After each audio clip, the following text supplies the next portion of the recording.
عورتوں کے لیے بھی حدیث پاک میں صدقے کی تعلیم ہے، بکثرت صدقہ دیا کریں، کہ بکثرت عورتوں کو جہنم میں دیکھا آپ صلی اللہ علیہ وسلم نے کہ شوہروں کی ناشکری اور لعنت دینا، طعنہ دینا، یہ گناہ ایسے ہیں کہ ان کو جہنمی بناتے ہیں۔ ناشکری کا مرزام ہے۔ ایک عورت سے کسی نے پوچھا، بھائی تمہارا شوہر کوئی برتن دیتا ہے تمہیں؟ کہا کہ کچھ ٹھیکرے دیتا ہے، ٹھیکرے لے آیا وہ کچھ ٹھیکرے۔ تو اچھا کوئی کھانا وانا لاتا ہے؟ کہا کہ کچھ چھیچڑے لے آتا ہے، چھیچڑے۔ کہا کوئی کپڑے شپڑے دیتا ہے؟ کہا لیتھڑے دیتا ہے، لیتھڑے۔ بڑا ہی ظالم، لیتھڑے، چھیچڑے، ٹھیکرے، دیکھیں کیا عجیب بات ہے۔ ناشکری۔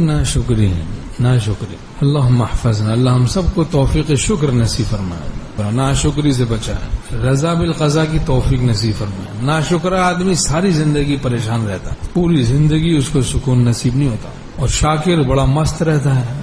شاکر مست ہے بھائی، اللہ کی مرضی پر راضی ہے کہ مجھے اللہ نے خوب دیا ہے، بڑا کرم ہے، بڑا احسان ہے، بڑی عطا ہے، الحمدللہ، اللہم لک الحمد و لک الشکر۔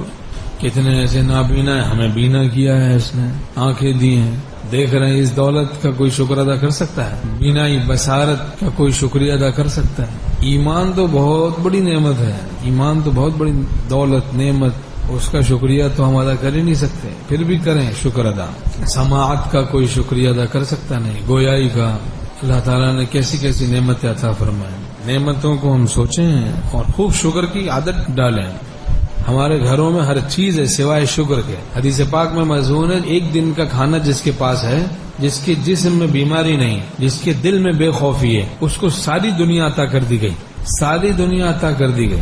تو کس قدر شکر کی ضرورت ہے؟ ایک دن کا کھانا ہے بھائی، اور جسم میں بیماری نہیں، دل میں بے خوفی ہے، ساری دنیا ہے اور ناشکری ہے، شکر کی کمی۔ شکر لسانی، زبان سے بھی ہم شکر کریں، شکر عملی یعنی تقوی فرض ہے، فاتقوا اللہ لعلکم تشکرون، بس تقوی اختیار کرو تاکہ تم شکر گزار بن جاؤ۔ تو بکثرت عورتوں کو جہنم میں دیکھا گیا، آپ صلی اللہ علیہ وسلم نے اس کا سبب ارشاد فرمایا کہ ایک تو لعن طعن کرنا اور شوہروں کی ناشکری کرنا۔ لعن طعن، لعنت دینا، طعنہ دینا، یہ عام مرض ہے، تو یہ بڑا سخت مرض ہے۔ اور طعنہ دینا، لپٹی ہوئی بات کہنا، طعنہ دینا۔ حضرت مفتی شفیع صاحب رحمۃ اللہ علیہ فرماتے تھے بعضوں کی زبان میں ڈنک ہوتا ہے، جب بولتے ہیں تو دل دکھ جاتا ہے، تو یہ بچھو کی طرح ڈنک ہوتا ہے ان کی زبان، تو دل دکھ جاتا ہے۔ تو ایسا کلام نہ ہو ہمارا، ایسی باتیں نہ ہوں جو دوسروں کے لیے باعث تکلیف ہو۔